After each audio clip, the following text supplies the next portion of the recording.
깊이가 다른 경제 콘텐츠 3프로TV 오늘 아침 라이브 정용진 이주호 기자입니다. 네 반갑습니다. 2월 4일 신나는 화요일. 화요일입니다. 신나는 화요일이고요. 아 정프로는 네. 어떻게 그 미래를 다 본 걸까요? 왜요? 뭐 보셨어요? 뭐였지? 아니 뭐였지? 자 트럼프 네. 근데 어제 뭐라고 그랬습니까? 이거는 아, 협상용이다. 그거 관세에 맞춰서 기업들 다 움직이다가 이거 좀 문제 생길 수 있다. 네네. 얘기했잖아요. 네. 바로 나왔잖아. 그러니까. 예, 멕시코랑 네. 또 통화했죠? 국경 딱 얘기한 대로죠. 네. 국경에 대한 수비를 강화하고 네. 이러면서 관세 좀 밀어주고 협상용이잖아요. 이거 어떻게 알았을까? 아, 어떻게 알았지? 와 정말 정프로는 대단한 것 같습니다. 아무도 몰랐죠.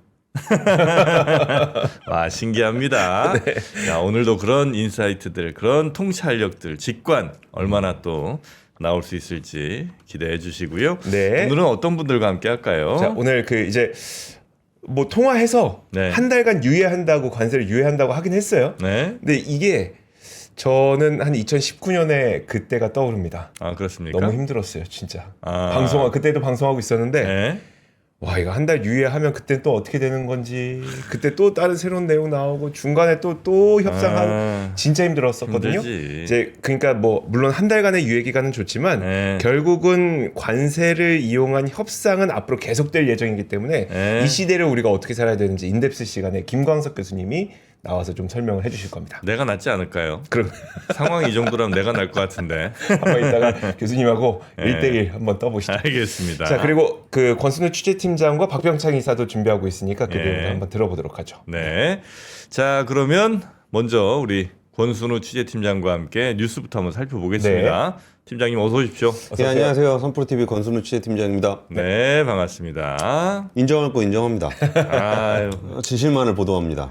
야, 참 큰일입니다. 네, 뭐 맞춘 건 맞춘 거고, 네. 뭐 장하다 정용진 아니고 정영진. 몇 년째, 십몇 년째 지금 계속 정용진이야. 물론 정용진 뭐 신세계 회장이 이제 트럼프 대통령의 아들과 좀 친하다고는 하지만 네. 이번에 맞춘 건 정영진. 정진이다. 근데 확실히 트럼프 장세는 맞는 것 같은 게 딱 그 네. 얘기 나오면서 바로 장을 들어 올렸습니다. 아, 그래요? 차트 한번 같이 보시면은 다우존스가 0.22% 하락했고요. 0.22% 하락했는데 이 추세를 보시면은 장 초반에 쭉 빠지다가 네. 관세 매길까 봐 내려가다가 관세 안 매겨요. 그랬더니 딱 올라가는 모든 차트가 그렇게 나타나고 있습니다. 네. 나스닥 같은 경우도 한 1.07% 하락했고 S&P 500은 0.71% 하락했습니다. 다우존스 같은 경우는 살짝 플러스까지도 좀 갔었는데요. 아무래도 그 멕시코 관세하고 관련된 기업들이 다우존스에 좀 있었기 때문인 것 같아요. 네. 뭐 대표적으로 뭐 그러니까 포드가 다우 기업인지는 잘 모르겠는데 포드 같은 경우가 장 초반에 한 5% 빠졌다가 그게 이제 낙폭을 줄이면서 한 1.9% 떨어지는 그러니까 한 3%포인트 정도가 올랐거든요. 네. 그러니까 포드가 어제 한번 설명을 드렸지만 멕시코에 그 공장 제일 많이 갖고 있는 네, 맞아요. 실제 생산량 중에 멕시코 비중이 제일 높은 기업이 포드였는데 멕시코 관세가 유예가 된다라는 소식이 전해지면서 마감을 줄이면서 마감을 했습니다. 근데 낙폭을 줄이면서 마감을 했습니다. 네. 테슬라하고 애플 같은 경우는 테슬라는 마이너스 5%, 애플은 마이너스 3.4%가 떨어졌는데요. 이 부분은 아무래도 중국에 관련이 좀 있는 것 같아요. 그러니까 지금 이제 멕시코 쪽은 뭐 풀리는 것 같은데 네. 중국 쪽은 아직까지 별다른 메시지가 없거든요. 그 소식도 좀 전해드릴 텐데 네. 그러면서 좀 주가가 좀 하락 마감했고요. 국제 유가는 좀 상승 마감을 했습니다. 0.87% 상승했는데 이게 좀 이렇게 관건이 되고는 있습니다. 유가요? 네, 유가는 지금 관세를 올린다라 그러니까 저기 어디야 캐나다에서 네. 자꾸 그러면은 우리 원유 끊을 수도 있다라는 네. 얘기를 좀 하면서 이렇게 좀 유가가 위로 가는 경향도 좀 보이고 그러면서 트럼프 대통령이 그 에너지 가격을 떨어뜨리겠다면서 굉장히 생산을 독려하고 있잖아요. 네. 그러다 보니까 유가 쪽은 아직 방향을 좀 못 잡고 있는 그런 모양새가 어제 나타난 지표들입니다. 첫 번째 뉴스는 이제 트럼프 대통령 멕시코 관련한 뉴스 한번 전해드릴게요. 네. 예, 어제 그 소셜 트루스에 올라왔던 길인데 네. 멕시코 대통령과 통화를 했다. 우호적인 토자였다. 그녀는 멕시코와 미국을 나누는 국경에 10,000명의 멕시코 군인을 즉시 공급하기로 동의를 했다. 군인들은 펜타닐과 불법 미주민의 유입을 막기 위해 특별히 지정될 것이다. 그리고 우리는 예상되는 관세를 1개월 동안 즉시 중단하기로 합의를 했고 이 기간 동안 뭐 국무장관, 재무장관, 상무장관 그리고 미국의 고위 대표들이 협상을 진행하게 될 거다. 우리는 이 거래를 성사하기 위해서 참여하기를 기대한다. 라고 좀 얘기를 했습니다. 네. 그러니까 이 얘기가 아까 이조 기자가 뭐 이게 뭐 관세를 한 달 미루기로 했는데 한 달 있다 또 관세 얘기하고 막 그러는 거 아니냐라고 얘기하셨는데 네. 이게 사실 그 명분 자체가 네. 이거 그 뭐 관세 관련한 무슨 무역통상법 관련해서 한 게 아니잖아요. 뭐, 예. 뭐 국제 무슨 비상법 뭐 관련해서 한 거고 그 명분은 이제 펜타닐 등 이제 불법 마약과 뭐 이런 것들이 총기류 이런 것들이 그 미국의 국민들을 위협하기 때문이다라고 네. 얘기를 했었기 때문에 지금 멕시코 대통령에서 제시를 했던 게 국경에 10,000명의 군인을 파견한다라는 얘기였거든요. 그러면 여기서 변수가 될 수 있는 거는 10,000명의 군인을 파견하지 않는 것이 네. 변수가 될 수는 있겠죠. 근데 이게 통상적으로 뭐 관세를 매기네 안 매기네의 이슈로 갈 가능성은 높지 않을 수도 있는 것 같아요. 근데 이게 저도 요즘에 좀 트럼프 공부를 좀 하고 있는데 트럼프의 말에는 정치적 수사가 굉장히 많습니다. 네. 여기서 뭐 언론의 주목을 받기 위한 거, 지지자들을 이끌기 위한 거 뭐 그런 것들이 굉장히 많은데 여기서 그 강조하고 싶은 메시지는 생각보다 굉장히 간결해요. 그러니까 예를 들어서 불법 이민 관련해서는 계속 얘기하는 게 그러니까 트럼프 대통령이 얘기하는 부분은 왜 불법 이민자를 우대하느냐예요. 네. 불법 이민자를 왜 우대하냐? 우대요? 미국에서 우대를 예. 하고 있어요? 예. 합법 이민자는 이것저것 절차도 많이 기다려야 되고 줄도 서야 되고 뭐 이것저것 법도 지켜야 되고 그러는데 세금도 내야 되고. 네, 세금도 내야 되고 왜 불법 이민자는 들어와 가지고 그렇게 마음껏 활개치게 만드냐. 네. 그리고 합법 이민자들은 이제 비자도 받고 막 그러니까 트럼프 대통령이 하는 얘기 중에 그런 얘기 굉장히 이상적인 거 있습니다. 아니 좋은 인재 들어오라는 건 언제나 환영이다. 네. 그리고 왜 우리나라에 와서 공부를 많이 한 친구들은 왜 여기서 취업을 못하고 자기네 나라로 돌아가가지고 자기네 나라의 기술 발전을 시켜서 우리나라를 경쟁을 하게 만드냐. 네. 그런 사람들 합법 이민으로 오히려 받아야 된다. 그런 사람은 안 받고 왜 거기서 그 나라에서 처치곤란한 뭐 불법 저지른 사람들은 자꾸 들어오고 장벽을 세워야 된다라고 얘기를 해요. 장벽을 세워야 된다. 예. 그리고 문을 만들어야 된다. 그 문을 통해서 합법적으로 들어오는 사람들 들어오는 것을 자기는 환영한다. 이렇게 메시지를 하거든요. 네. 근데 물론 평소에 말투 자체가 워낙 거칠게 얘기를 하니까 뭐 자기를 무슨 자꾸 뭐 살인자니 뭐 인종차별자니 뭐 그렇게 얘기하는데 자기의 메시지를 간결하게 표현한 내용들을 이제 페이퍼로 살펴보게 되면은 네. 이런 얘기들이 좀 많이 나와요. 근데 이번에 그 캐나다랑은 별 얘기가 없는데 캐나다에서는 보복관세를 부과를 하기로 좀 얘기를 했습니다. 네. 금액으로 환산하면 약 30조 원 규모인데요. 유제품, 과일, 화장품, 가전제품, 공구, 플라스틱, 술. 근데 이번에 그 캐나다가 대하는 정책은 약간 좀 달라요. 그러니까 멕시코하고 좀 달라요. 네. 그러니까 멕시코는 펜타닐이랑 그러니까 국경이 문제였으니까 국경으로 대응을 했던 거고 캐나다 같은 경우는 이제 관세로 들어왔으니까 관세로 대응을 하는 건데 이게 이전에 한번 그 일합을 겨뤄봤었잖아요. 트럼프 일기 때. 네. 그때 썼던 방식입니다. 그러면서 이번에 지금 캐나다에서 타겟으로 하고 있는 관세 제품들이 뭐가 있냐면은 오렌지 주스, 버번, 그리고 할리 데이비슨 오토바이 오, 네. 이런 건데 여기가 플로리다, 뭐 켄터키, 테네시, 펜실베니아 딱 공화당 네. 지역구입니다. 아, 그 품목들이에요? 예, 그 기억나시죠? 그때 당시에 딱 주별로 타겟해가지고 공화당 맞아요. 타겟으로 다 때리는 네. 그 방식. 그게 중국에서도 그렇게 대응을 했었고, 뭐 그때 기억나시잖아요. 그 방식을 택하고 있고요. 공화당 지지하는 주들만 힘들게 하겠다는 거죠. 일단은 예. 예, 그렇게 하는 게 있고, 그리고 1차, 2차, 3차로 나눠서 했던 방식은 그 중국이랑 무역 전쟁 벌일 때 네. 뭐 1차 얼마, 2차 얼마 막 이런 거 얘기했었잖아요. 네. 그러니까 1차에 300억 캐나다 달러니까 30조 원 규모를 얘기를 했었고 1256개 항목에 25% 보복 관세입니다. 25% 맞춰서 가는 거예요. 네. 그리고 나머지 1250억 달러 규모의 추가 관세 대상을 3주 후에 발표하겠다. 이것도 딱 기시감이 있죠. 네. 그 당시에 중국에 대해서 때리니까 중국에서도 이제 때리고 그러면서 트럼프 대통령이 때리면서 그 다음에 2차, 3차 이만큼 준비돼 있어 라고 하면서 주고받았던 그 방식으로 지금 진행이 좀 되고 있습니다. 네. 그러면서 캐나다에서는 지금 뭐죠? 국산 장려운동 국산품 써라. 네네. 네, 소비 장려 운동을 좀 하고 있습니다. 신토부리. 신토부리. 예, 네. 우리 땅엔 우리 건데 남의 것을 왜 찾느냐. 그리고 좀 인상적이었던 포인트 중에 하나가 그 은행 얘기를 했어요. 네. 왜 캐나다에는 미국 은행을 못 만들게 하냐. 그리고 뭐 왜 우리는 좀 캐나다는 우리로부터 뭐 안보라든지 그런 거 다 받으면서 왜 우리 은행 못 만들게 하냐. 이런 것들이 오히려 좀 솔루션이 될 수도 있지 않을까라는 생각이 좀 들어요. 거기서 캐나다에서 뭐 관세 관련해서는 약간 자기네 이제 국민들을 독려를 했으니까 물러설 수는 없겠지만 그래도 뭐 이런 쪽에서 은행의 인허가를 조금 완화해 준다거나 트럼프 대통령의 주요 후원자들 중에 금융권이 꽤 있잖아요. 네. 그 후원자 리스트에 보면은 네. 그럼 그런 것들을 꼭 금융 규제 완화를 왜 국내에서만 해야 된다고 생각하냐. 해외에서 돈 벌게 해줄게. 예. 네. 그런 식의 해법도 나올 수 있지 않을까 그런 생각이 좀 들고요.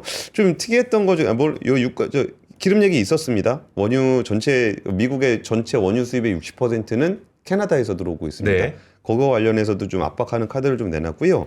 근데 특이했던 것 중에 하나가 그러면 이제 관세에 대해서 트럼프 대통령도 이제 그 눈치를 보고 있다라고 느껴지는 게 백악관 홈페이지에 가 보면은 관련한 그 관세 왜 올려야 되는지에 대한 이렇게 설명들이 되게 많이 나와요. 네. 이게 막 구질구질하게 아니 뭐 자기 확신이 있으면 그냥 하면 되지. 이게 관세를 하면 이게 좋고요 이렇게 막 얘기를 계속 해요. 그러면서 이제 한국 기업들 얘기가 막 나옵니다. 현대차 CEO가 뭐 1월 달에 미국에 대한 투자가 잠재적인 관세에 대한 최선의 해결책이었다라고 말하면서 조지아주에 130억 달러 규모의 공장을 짓기로 했다. 네. 봐라 말이야. 잘했잖아. 한국 봐라. 한국 봐라. 우리가 관세한다 그러니까 한국이 이렇게 잘하지 않냐. 네. 라고 좀 얘기했었고요. 현대제철 미국 공장 건설 관련한 네. 이거는 확인되지는 않았어요. 확정은 안 돼 있는 게 보도였었는데 이 부분도 소개를 해주면서 바란 말이야. 이거 했었고요. 그리고 이제 그 삼성이 멕시코에서 생산하던 건조기를 사우스캐롤라이나로 옮기지 않았냐. 네. 옮기는 방안을 고려하고 있지 않냐. 그리고 LG전자가 관세 때문에 멕시코의 냉장고 사업을 테네시주로 옮기는 것을 좀 검토하고 있지 않냐. 네. 라고 해서 관세 효과에 대해서 좀 소개를 했습니다. 근데 이 부분은 우리한테는 굉장히 중요한 포인트예요. 이게 왜냐면은 우리 기업들은 생각보다 굉장히 빨리 움직입니다. 네. 그래서 그 최근에 미국 관련해 가지고 우리가 무역 흑자가 많다라는 점을 지적하시는 분들이 있거든요. 네. 반대로 보면은 우리나라가 대미 투자 1위 국가입니다. 전체 국가를 통틀어서 네. 미국에 투자를 제일 많이 하는 국가가 한국이에요. 아, 그래요? 예, 그리고 리쇼어링으로 일자리를 가장 많이 만들어준 국가가 한국입니다.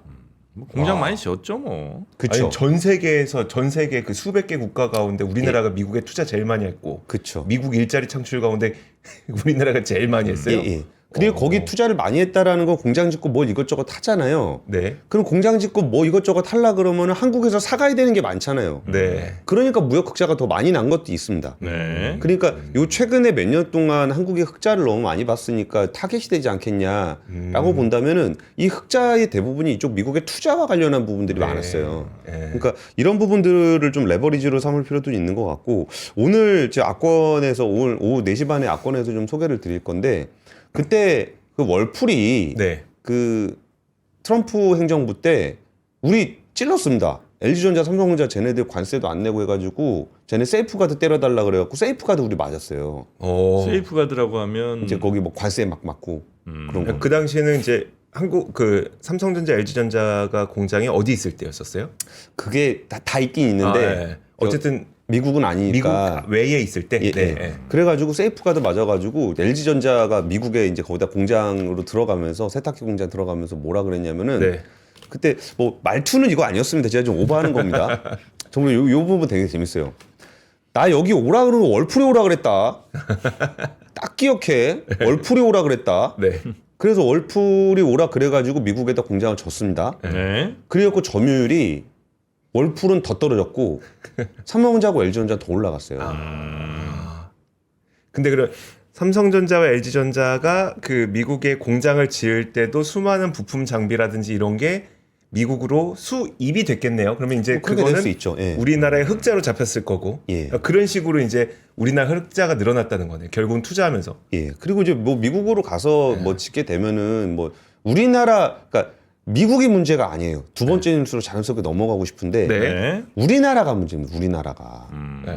그러니까 미국 가서 공장 져서 활동하게 되면 그 기업들은 경상이익으로 이제 우리나라에 배당을 한다거나 하면 되는 거고 네. 우리나라가 걱정인데 아니, 거기서 세탁기 만들고 했을 때 제품 좋으면 쓰겠죠. 들어가서 이게 뭐 올풀이랑 뭐 G랑 경쟁해가지고 다 점유율 오히려 더 낮춰버리고 이거 네. 미국산입니다. 그러고서 팔면 되는 거잖아요. 그런 부분들이 좀 있는 것들을 좀 잘 레버리지로 삼을 필요가 있다는 말씀을 좀 드리고요.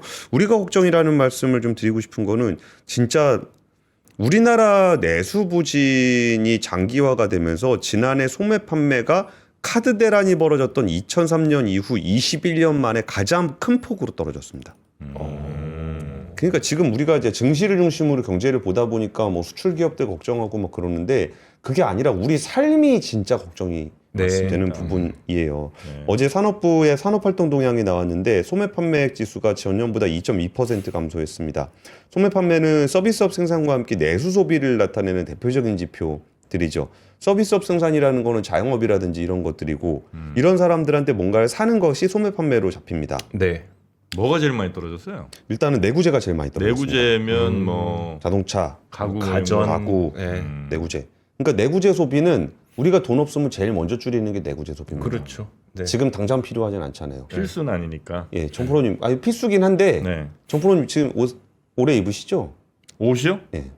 옷은 오래 입죠. 저는. 예, 예.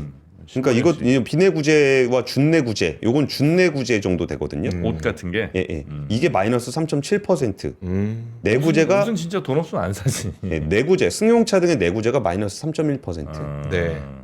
음식료 등의 비내구재는 마이너스 1.4%.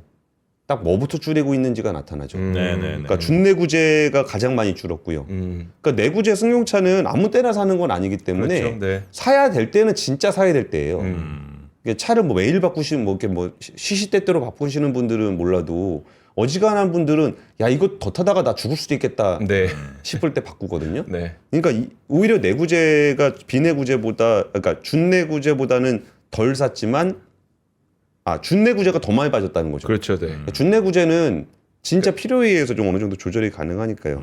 이게 아마 이게 그 내구재나 준내구재 같은 경우는 특히 이제 이사만이 하면 그 많이 내구재는 최고죠. 그렇죠, 그렇죠. 그리고 이제 아마 주식 같은 거 좀 많이 오르면 그때 이제 사는 경우 많잖아요. 그렇죠. 근데 네. 이제 작년이 워낙 안 좋았잖아. 작년부터 하여튼 올해까지 계속 안 좋다 보니까 그래서 아마 특히 더 줄지 않았나 네, 싶은 생각이 좀 들긴 합니다. 진짜 정프로님의 그 인사이트에 인사이트는 또 무릎을 탁 치고 갑니다. 그 무릎 안 나만 하겠네. 맨날 무릎 치잖아. 예.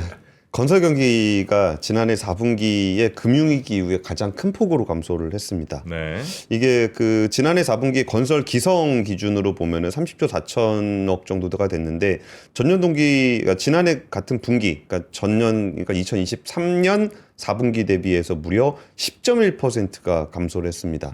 글로벌 금융위기였던 2008년에 15.3% 이후에 4분기 기준으로 16년 만에 가장 큰 감소율입니다. 전체 분기를 통틀어도 2011년 이후에 감소율이 가장 높은 상황입니다. 근데 작년 말에 그 건설 쪽에서 그 수주 쪽이 조금 늘긴 늘었어요.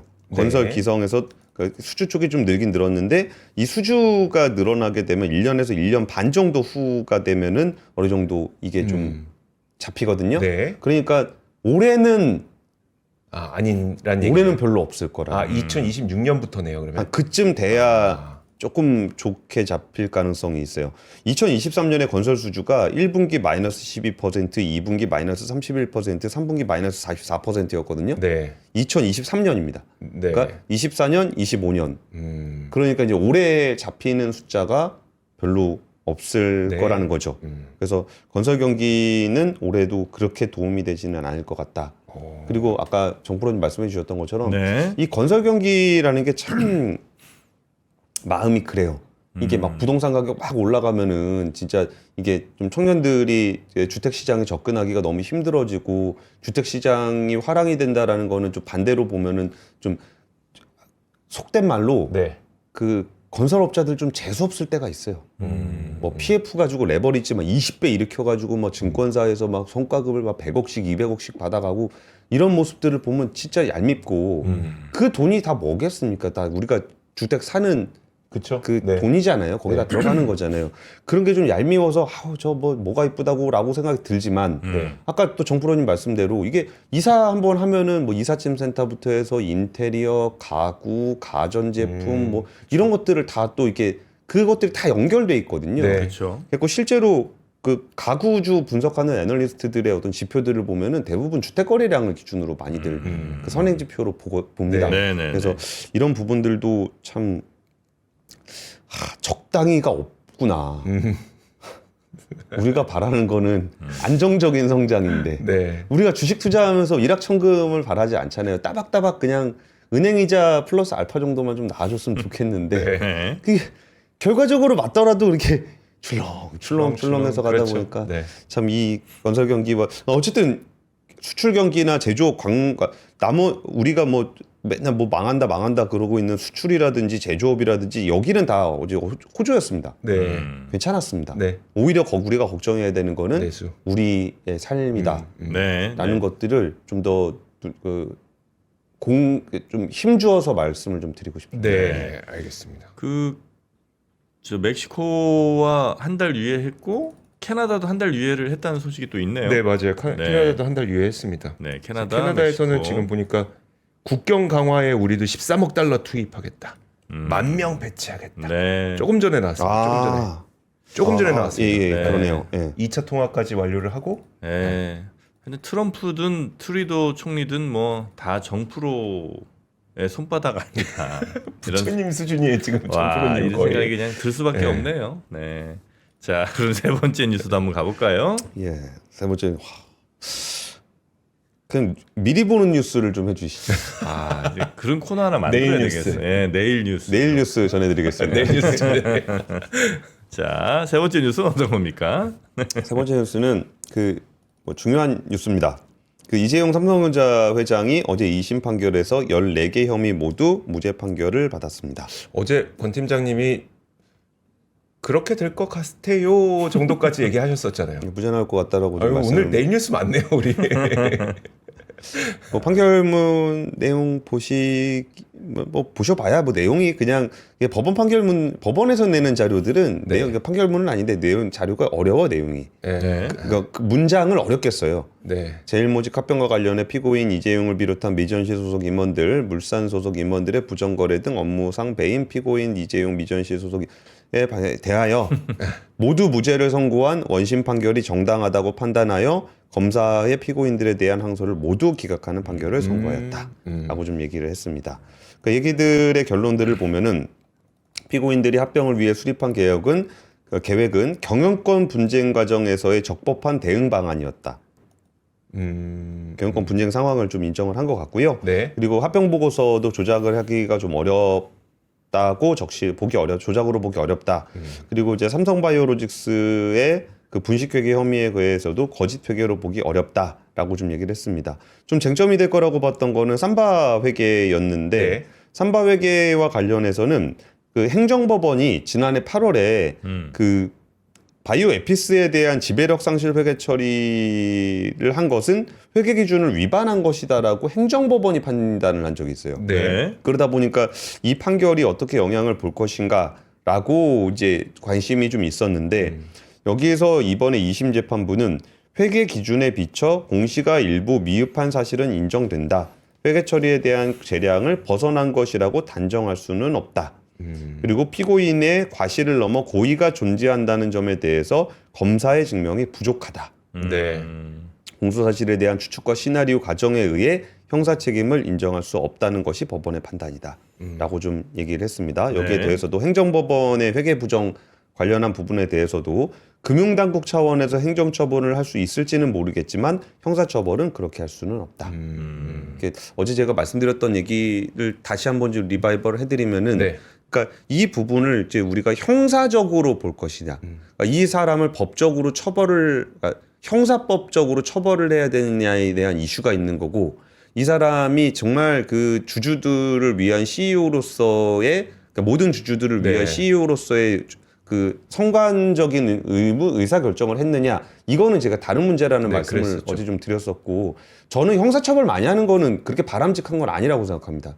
이거는 사실 주주 간의 이익에 대한 배분의 문제들은 주주 간에 해결해야 되는 문제예요. 네. 이거를 특정 주주가 특정 주주의 거를 함부로 뺏어가면 안 되죠. 음. 근데 이거를 이제 그 나라에 가서 이거는 법 위반이니까 얘 좀 감옥에 넣어주세요. 이거보다는 저는 오히려 전자 쪽이 훨씬 더 강화돼야 된다라고 좀 생각을 하는데, 네. 어쨌든 이 부분들이 이제 이렇게 되다 보면은 이제 어쨌든 형사법적으로는 무죄가 났다.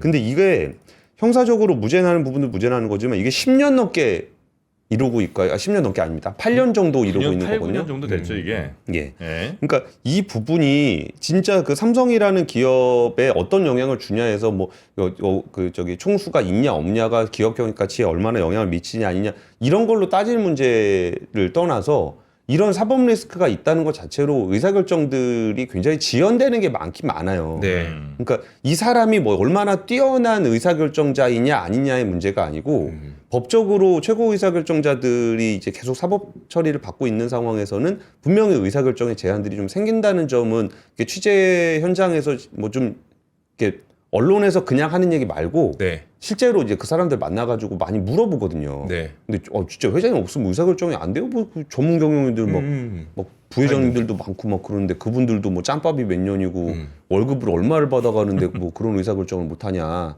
근데 그런 얘기들도 많이 하긴 하는데 뭐 그런 부분들이 어쨌든 형사적인 사법 리스크가 떨어졌으니까 지금 삼성전자 주가 너무 낮아요. 맞아요. 네, 맞죠. 예, 그리고 지금 과제가 너무 많아요. 네. 뭐 메모리 반도체도 지금 힘들죠. 파운드리도 그렇죠. 이번에 스마트폰은 꽤 잘 나온 것 같은데 뭐 사전 판매 어제 많이 됐습니까? 네, 어제 그 마지막 예약 사전 예약 했었잖아요. 예, 예. 네, 그래도 많은 분들이 오. 굉장히 신청을 좀 하신 것 같더라고요. 근데 이번 거 좀 잘 나오긴 잘 나온 것 같긴 하더라고요. S25. 네. 근데 물론 이 부분들이 이제 그 여기에 이 스마트폰이 잘 팔리는 거 이상으로의 뭔가가 필요한 상황이잖아요. 네. 뭐 AI 쪽에 뭐 가야 되는 거. 저 오늘 이번에 기사 나온 거 중에 참 이거 보니까 되게 씁쓸하던데 2016년 말에 삼성전자 시가총액이 2,039억 달러였다는 거예요. 2,039억 달러. 네. 네. 2039. 2039. 네. 엔비디아가 575억 달러. 그 당시에요? 예. 4분의 1이네. 거의. 네. TSMC가 1,457억 달러. 반 좀 넘고. 뭐 한 30% 정도 네. 더 위로 있죠, 삼성전자가. 네. 지난 2일 기준으로는 그 삼성전자는 2,290억 달러. 그대로고. 그대로고 엔비디아는 2조 달러를 넘었고 아이씨. 욕 나오네 또. TSMC는 1조 달러를 넘었다. 아. 근데 어쨌든 이제 이재용 회장님이 이번에 그 무죄 판결을 받았잖아요. 네. 그러면 어쨌든 이게 어쨌든 사회적 빚이라고 좀 그것도 좀 생각을 좀 하시고 그동안 못 챙겼다라는 거 자기가 있어야 잘 된다라는 거를 이제 몸으로 느끼신? 네. 보여줘야 보여줘야지. 되는 네. 네. 때가 보여줘야죠. 된 것이 아닌가 이런 생각이 좀 들었습니다. 맞아요. 하여튼 오늘 샘 알트만 만난다는 것 같아요. 그러니까요. 저 한국 네. 온다면서요. 네. 그래서 뭐 우리나라 그런 어제 카카오 정신화 대표 만난다 그래가지고 만난다고 해서. 카카오 주가 많이 올랐어요. 그렇습니까? 하여튼 그렇게 만나서 또 좋은 음식들도 많이 먹고 마땅히 이게 좀 링크할 게 없네. 아니, 이거 드리면 되는 거 아니에요? 샘 알트만한테. 네. 그렇죠. 요즘은 이제 그런 대기업 뭐 최고 경영자들 만나서 서로 뭐 커피 마시고 그런 거 안 하고 네. 두유 같은 거 마신다면서요? 그러니까요. 네. 건강에 좋고 하니까. 네. 한국의 두유다 이게. 그렇습니다. 네. 두유를 어떻게 만들죠? 두유를 만들기 위해서는 당연히 뭐 사 먹을 수도 있지만 그 집에서 정성이 없잖아요, 정성이. 그 다른 뭐 첨가물 없이 그냥 만들어 먹고 싶을 때가 종종 있잖아요, 아침에. 그래서 저희가 준비했습니다.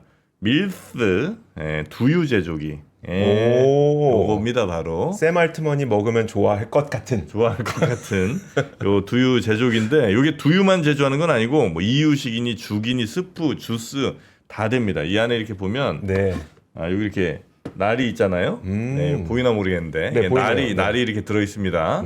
예, 그래서 요 날이 콩도 갈고 또 12개 날이 그러니까 12날이라고 해야 되나? 예, 이렇게 4개짜리가 3개가 들어 있어요. 네. 그래서 아주 곱게 갈아주는 어. 예, 그런 탁월한 성능이 있는 거고 요거를 이제 예를 들면 저녁에 딱 콩 담아 놓고 물 네. 부어 놓고 불린 다음에 내일 아침 7시 딱 이렇게 해 놓으면 시간 예약도. 얘가 다 만들어 줍니다. 아침 7시 딱 뜨뜻하게. 왜 두유도 보면 그 배지밀 같은 거 편의점 가면 이렇게 따뜻하게 있는 거 더 좋아하잖아요, 우리. 그렇죠. 찬 거 먹으면 뭔가 설사할 것 같고. 그러니까. 그래서 따뜻한 거 많이 먹는데 어. 요거는 그것도 다 해준다는 겁니다. 저 같은 사람한테 딱 좋겠네요.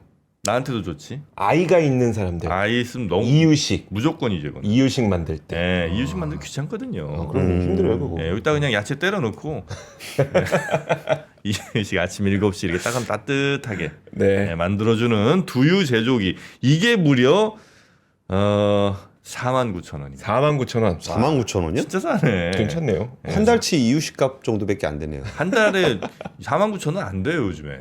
네, 요건 무조건입니다. 오. 예, 그리고 요거 만들기 조금 아쉬워서 요즘 이제 프로틴바 같은 거 많이 드잖아요. 에너지바. 네.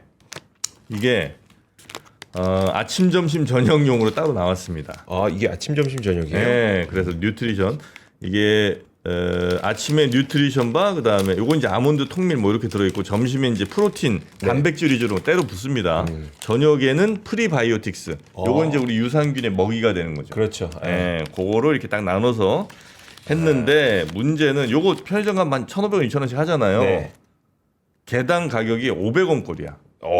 500원 꼴이 진짜 싸. 예, 그래서 요게 72개 들어 있는 게 지금 38,000원. 몇 개요? 12개에 38,000원. 맞나? 왜 이렇게 많이 들었지? 너무 많이 들은 거 아니에요? 6박스. 맞아요. 맞네. 72개 들었는데 38,000원. 이거는 그러면 500원 맞네요. 야, 이건 조리퐁으로 만들어도 이거보다 어떻게 이렇게 싸게 만들었어? 조리퐁에 이거 물엿으로만 해도 이거보다 비싸겠는데? 오. 하여튼 그래서 뭐 제대로 들었는지 모르겠습니다만 이거 너무 싼데? 요게 올해 4월 1일까지 먹어야 되는데 네, 4월 1일. 유통기한 조금 임박한 거. 유통기한이 이제 임박해 있으니까 네. 빨리 드시라고 하여튼 싸게 드린다니까 네. 요거 빨리 가져가세요. 네, 요거 링크에 다 저희가 해놨으니까 저희도 하나씩 좀 아침에 먹어보겠습니다. 네. 여러분 단백질 그리고 유산균 먹이가 되는 요 프리바이오틱스까지 잘 챙기시고 건강을 유지하시기 바라겠습니다. 자, 그러면 우리 권순우 팀장님은 여기서 보내드리고 내일 아침에 다시 볼까요? 예, 내일 뵙겠습니다. 네, 야 근데 햇반 하나 가격도 안 되네. 햇반이 요즘 한 1,500원 하지 않아요? 햇반 비싸죠. 그죠? 이렇게 싸. 뭘로 만든 거야 도대체? 자, 하여튼 진짜 싸게 저희가 갖고 왔습니다. 우리 권 팀장님 고생 많으셨습니다. 예, 감사합니다. 삶의 격을 높이는 9가지 지혜를 함께 나눕니다. 위즈덤 칼리지 시즌 2 영상 아래 링크를 클릭하시면 자세한 내용을 확인하실 수 있습니다.